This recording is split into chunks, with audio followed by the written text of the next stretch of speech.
Hello friends, welcome to SSC coaching centre. दोस्तों, आज की वीडियो में बात करेंगे गणित के महत्वपूर्ण प्रश्नों की जो बार बार परीक्षाओं में रिपीट होते हैं। चाहे दोस्तों लाभ हानि का प्रश्न हो, चाहे प्रॉफिट लॉस का हो, आपका नंबर सिस्टम का प्रश्न हो, किसी भी चैप्टर से आपका प्रश्न पूछा जाए, मैं उसे ज़रूर लेकर के आता हूँ जो आपके लिए ज़रूरी होता है।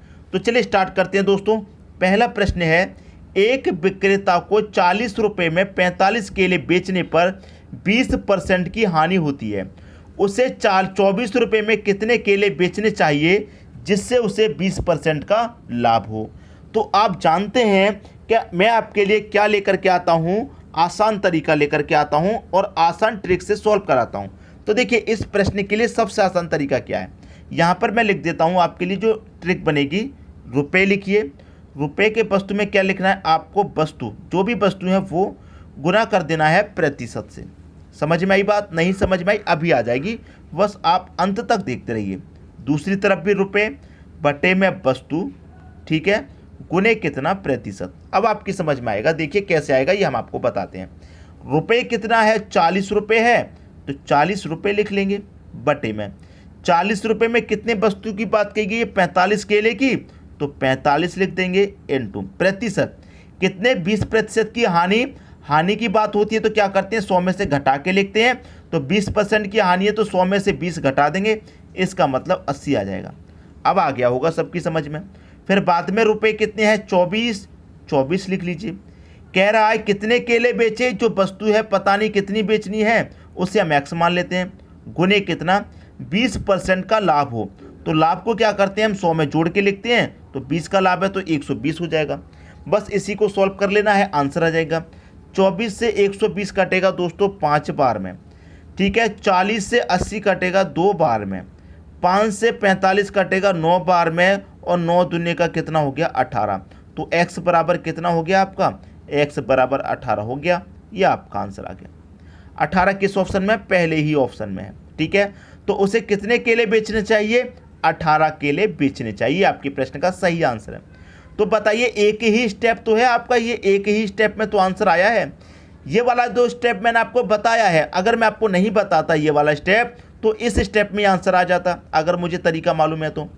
ठीक है दोस्तों, जब आपको पूरा तरीका मालूम हो जाएगा तो ये वाला स्टेप लिखने की जरूरत है ही नहीं, आप सीधे संख्या रखिए, आंसर आ जाएगा। सबकी समझ में बात आ गई। अब देखते हैं अगला प्रश्न। अगला प्रश्न है, 720 रुपये में 60 वस्तुओं को बेचने पर एक दुकानदार को 20% का लाभ होता है। 480 रुपये में 80 वस्तुओं को बेचने पर कितने प्रतिशत की हानि होगी। देखिए, एक बार से मैं जो ट्रिक बताई थी उसे एक बार और लिख देता हूँ। रुपये की वस्तु लिखेंगे बटे में, और गुने कितना लिखेंगे, प्रतिशत, ठीक है, प्रतिशत बराबर फिर से रुपये लिखना है, बटे में वस्तु लिखना है, और गुने में क्या लिखेंगे, प्रतिशत। रुपये कितने हैं, 720, तो आप यहाँ पर लिख लीजिए 720, क्लियर। बटे में कितनी वस्तुएं हैं, 60 वस्तुएं हैं, क्लियर। इनटू का साइन है, इनटू क्या कह रहा है, 20% का लाभ हो। तो लाभ को क्या करते हैं 100 में जोड़ के लिखेंगे, तो 120 बराबर बाद में कितने रुपए हैं, 480 हैं, तो 480 लेंगे बटे में 80 वस्तुओं को बेचने पर, तो वस्तु इस बार दे रखी है कितनी, 80 हैं, ठीक है, गुने क्या कह रहा है, 80 वस्तुओं को बेचने पर कितने प्रतिशत की हानि होगी। कितने प्रतिशत की हानि होगी नहीं पता, तो हानि होगी कितने में से होगी, 100 में से होगी। नहीं पता कितने की हानि होगी, तो हम मान लेते हैं x की हानि होगी। 100 में से जो भी हानि होगी उसे घटा देंगे, x का मान निकल के आ जाएगा। तो आगे बात समझ में। अब इसे कटा लीजिए, आपके प्रश्न का आंसर आ चुका है। देखिए, यहाँ मैं कटाऊंगा, 0 से 0 कटेगा, 8 6 48 कटेगा 6 बार में, ठीक है, कट गया। अब मैं यहाँ कटाऊंगा दोस्तों, 0 से इस 0 को कटा देता हूँ, ठीक है, मैंने 0 से 0 कटा दिया। 12 कटाऊंगा, 12 6 72 होता है, ठीक है, और ये 6 से ये 6 भी कट जाएगा। तो यहाँ पर कितना बचा, आप कहेंगे सर यहाँ पर तो आपका बचा कितना, 60 बचा। यहाँ पर बचा हमारा कितना, 60 बचा, और यहाँ पर हमारा कितना बचा, बराबर में 100 माइनस x बचा, ठीक है। हमें क्या करना है, x की वैल्यू निकालनी है, तो मैं इधर लिख देता हूँ इस वैल्यू को, 60 बराबर 100 माइनस x। अब ये माइनस का x है, बराबर के इधर लाऊंगा तो ये प्लस का x हो जाएगा बराबर, और ये प्लस का 60 है, इसे बराबर से इधर ले जाऊंगा तो 100 में से क्या होगा, ये माइनस हो जाएगा। तो x का मान कितना जाएगा, 100 में से 60 को घटाएंगे, x का मान आ जाएगा 40। तो आपकी जो पूछा गया था कि कितने प्रतिशत की हानि होगी, 40% की हानि होगी, और 40% कहाँ दे रखा है, आपके डी ऑप्शन में। उम्मीद करता हूँ सबकी समझ में अच्छे तरीके से प्रश्न आ गया होगा। अब देखेंगे अगला प्रश्न। अगला प्रश्न है 150 रुपये में 30 वस्तुओं को बेचने पर एक दुकानदार को 25% की हानि होती है। ऐसे ही 30 वस्तुओं को 20% लाभ कमाने के लिए कितने का बेचें। रुपए लिखिए, बटे में क्या है वस्तु, गुने कितना प्रतिशत, बराबर रुपए लिखिए, बटे में क्या है वस्तु, गुने कितना प्रतिशत। ठीक है, प्रतिशत। बस कर दीजिए, आंसर आ जाएगा। रुपए कितना है 150, तो आप यहाँ पर 150 रखेंगे। 150 में कितनी वस्तुएं हैं, आप कहेंगे सर 30 वस्तुएं हैं, तो 30 लिखेंगे। गुने 25% की हानि हो रही है, तो 100 में से 25 को घटा के लिखेंगे, इसका मतलब 75। बराबर बाद में कितने का बेचें, कितने का बेचें, रुपए आपको फाइंड करना है, तो रुपए को मैं एक्स मान लेता हूँ। कितनी वस्तु बेचनी है, 30 वस्तु बेचनी है, तो मैं यहाँ पर 30 लिख लेता हूँ। कितने के लाभ पर, 20% के लाभ पर लिखनी है, तो प्रतिशत कितना है 20% का लाभ, तो लाभ को 100 में जोड़ के लिखेंगे, तो कितना हो जाएगा 120। बस सॉल्व कर लीजिए, आपका आंसर आ गया। 75 से 150 कटेगा 2 बार में। ठीक है, 30 से ये 30 आपका कट जाएगा, बिल्कुल कट जाएगा। ठीक है, कट गया। अब देखिए क्या होगा, ऐसे आप क्रॉस मल्टीप्लाई करेंगे, ऐसे जब क्रॉस मल्टीप्लाई करेंगे तो क्या हो जाएगा, x का मल्टीप्लाई इधर होगा 1 से, तो इधर x हो जाएगा, बराबर 2 का मल्टीप्लाई होगा 120 से, तो कितना हो जाएगा, ये हो जाएगा 240। तो x का मान कितना आ गया निकल के, 240 आ गया। पहले ऑप्शन में दे रखा है दोस्तों 240, ये आपके क्वेश्चन का बिल्कुल सही आंसर हो जाएगा। तो सबकी समझ में बात बहुत अच्छे से आ गई है। ठीक है, अब देखते हैं अगला प्रश्न। अगला प्रश्न है, एक आदमी अपना ठेला 720 रुपये में बेचे तो उसे 25% की हानि होगी। 25% का लाभ कमाने के लिए विक्रय मूल्य क्या होना चाहिए। वही तरीका है, रुपए बटे में वस्तु। आप कहेंगे सर बार बार क्यों लिख रहे हो, हमको तो याद हो गया है। मैं बार बार इसलिए लिख रहा हूँ, बार बार लिखने से दोस्तों क्या होता है कि आपको अच्छे तरीके से याद हो जाएगा, दिमाग में आपके में बैठ जाएगा। कोई भी चीज़ आप बार बार लिखेंगे, बार बार करेंगे, तो उसकी आपको हैबिट बहुत अच्छी हो जाती है।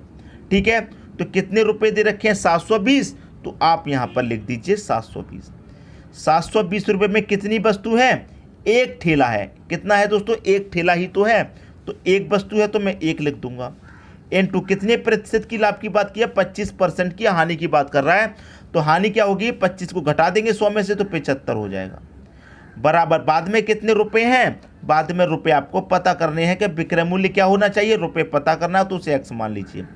वस्तु कितनी है दोस्तों, आपके वस्तु एक ही है ठेला, इनटू क्या कर रहा है यहाँ पर 25% का लाभ कमाना है, तो 25 का लाभ का मतलब 100 में 25 जोड़ेंगे 125, इसी को कटा लेना है। आपके प्रश्न का आंसर दोस्तों आ गया, आपके प्रश्न का आंसर आ गया। देखिए कैसे आ गया, मैं यहाँ पर कटा के आपको दिखा देता हूँ। देखिए मैं यहाँ पर कटाऊंगा, 25 से मैं इसको कटाऊंगा तो 3 बार में कटेगा, और 25 से दोस्तों मैं इसको कटाऊंगा तो ये 5 बार में कटेगा। ठीक है, इतनी बात सबकी समझ में आ गई। अब देखिए मैं इसे कटा देता हूँ, 3 से मैं इसे कटाऊंगा, 3 दूने का 6 कटेगा, 1 बचेगा 12, 3 चौके 12, 1 ही 0 40। अब क्या होगा, वही होगा क्रॉस मल्टीप्लाई ऐसे, तो x इधर आ जाएगा आपका, बराबर 240 का मतलब 5 से होगा, तो कितना हो जाएगा, 5 का 0 मल्टीप्लाई करेंगे 0, 5 चौके 20 का 0, कैरी का 2, 5 दूने का 10 और कैरी का 2 कितना 12। तो आंसर आपका कितना आ गया 1200। 1200 दे रखा है सी ऑप्शन में। अच्छे तरीके से सभी स्टूडेंट की समझ में प्रश्न आ गया होगा। ठीक है दोस्तों, अब देखेंगे अगला प्रश्न। अगला प्रश्न है, 20 को 2 भागों में इस तरह से विभाजित करें कि भागों के वर्गों का योग 232 हो, भागों का मान क्या होगा। ठीक है, देखिए 20 को 2 भागों में इस तरह से वितरित करना है कि यहाँ पर आप ऑप्शन को देखेंगे तो 6 और 14 20 होता है, तो 20 को यहाँ पर 2 भागों में किया गया है। 8 और 12 20 होता है, 20 को यहाँ पर 2 भागों में किया गया है।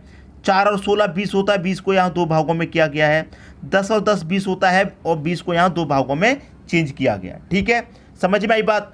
अगर इस चारों ऑप्शन में से एक ही ऑप्शन ऐसा होता कि जिनको जोड़ने से 20 मिलता तो हम उसी पर आंसर कर देते, लेकिन चारों ऑप्शन ऐसे हैं जिनको जोड़ने से 20 मिल रहा है, तो हमें क्या करना होगा, एक एक करके सभी स्टेप करने होंगे चेक। तो मैं ले लेता हूँ पहला ऑप्शन, ए ऑप्शन ले लेता हूँ। ठीक है, तो दो भागों में हमने क्या किया, दो भागों में इस तरह से विभाजित करें कि उनके वर्गों का योग कितना होना चाहिए, 232। तो पहली संख्या 6 है, मैं 6 का वर्ग करूंगा 36 है। दूसरी संख्या 14 है, 14 का वर्ग करूंगा 196 होता है। वर्ग कर लिया, उनका हमको क्या करना है, योग करना है। योग कितना आना चाहिए, योग आना चाहिए 232। तो देखिए यहाँ 36 को और 196 को जोड़ेंगे तो योग आपका कितना आएगा, आप कहेंगे सर 232 ही तो आ जाएगा। पहला ही ऑप्शन सही हो गया।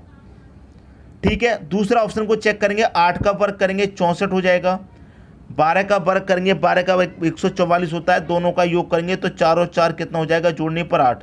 तो यहाँ पर इकाई अंक देख लीजिए, सीधा सीधा 2 है, यहाँ पर इकाई अंक 8 आ रहा है, तो ये तो वैसे भी गलत हो जाएगा।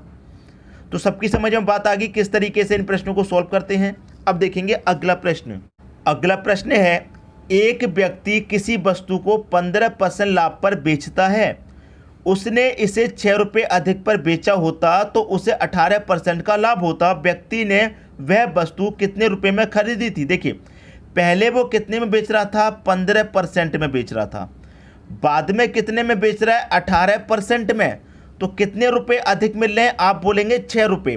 तो देखिए परसेंट में कितना अधिक बेच रहा है, 15 से 18 बेच रहा है, कितना अधिक में बेच रहा है, आप बोलेंगे 3% अधिक में। और रुपए में कितने में अधिक बेच रहा है, 6 रुपये अधिक में। तो 3% का मान 6 के बराबर, तो 1 का मान कितने के बराबर, 2 के बराबर।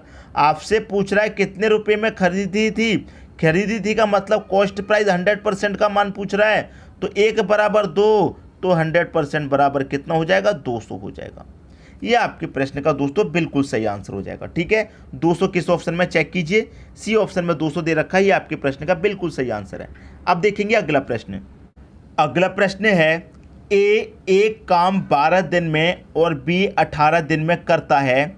यदि वे दोनों 4 दिन मिलकर काम करें तो काम का कितना भाग बाकी रह जाएगा। देखिए ए आपका एक दिन में कितना काम करता है, 12 दिन में काम करता है, और बी आपका कितने दिन में कर लेता है काम को, 18 दिन में।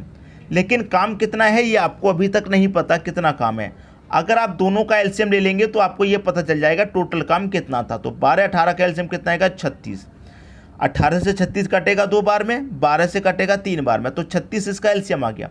तो देखिए ए क्या करता है, 12 दिन में काम को खत्म कर लेता है 36 को। ठीक है, तो 12 से मैं 36 को काटूंगा, 3 बार में कटेगा, तो इसका मतलब ए का जो काम है एक दिन का 3, ये जो काम है एक दिन का है, ये 12 दिन में खत्म कर रहा है। 12 से मैंने टोटल काम 36 में डिवाइड दिया, 3 बार गया, तो ए का एक दिन का काम 3 है, तभी तो 12 दिन में 36 को निपटा लेगा। 18 से डिवाइड करूंगा, 2 बार में जाएगा, तो ए बी का जो एक दिन का काम 2 है, तभी तो 18 दिन में 36 काम को कर लेगा। अब यहाँ पर कह रहा है कि यदि दोनों मिलकर 4 दिन तक लगातार काम करें तो दोनों मिलकर एक दिन में कितना काम करेंगे दोस्तों, 5। ए एक दिन में 3 करता है, बी एक दिन में 2 करता है, दोनों मिलकर एक दिन में कितना कर लेंगे, 5 काम कर लेंगे। उन्हें काम कितने दिन तक करना है, 4 दिन मिलकर काम करना है। तो एक दिन में 5, तो 4 दिन में कितना कर लेंगे, 5 चौके 20 काम वो खत्म कर लेंगे। ठीक है, तो काम का कितना भाग बाकी रह जाएगा। देखिए टोटल काम 36 है, 36 में से कितना काम हो गया, 20 काम हो गया, तो इसको घटा देंगे। 36 में से 20 को घटा देंगे, कितना काम बचेगा, 16। कितना काम बचेगा दोस्तों, 16 बचेगा। कितने में से बचेगा, 36 में से बचेगा। 4 चौके 16, 4 निम्मा 36, 4/9 भाग बचेगा काम का। कितना भाग बाकी रह जाएगा, 4/9। किस ऑप्शन में है, पहले ऑप्शन में ही तो दे रखा है। ये आपके प्रश्न का बिल्कुल सही आंसर हो जाएगा दोस्तों। मैं उम्मीद करता हूँ सभी की समझ में प्रश्न बहुत ही अच्छे तरीके से आ गया होगा, किसी को भी प्रश्न में कोई डाउट नहीं होगा। दोस्तों वीडियो पसंद आया लाइक करें, दोस्तों में शेयर करें। अगर अभी तक आपने हमारे चैनल को सब्सक्राइब नहीं किया है तो कर लीजिए और बेल आइकन का बटन भी दबा दीजिए दोस्तों। धन्यवाद।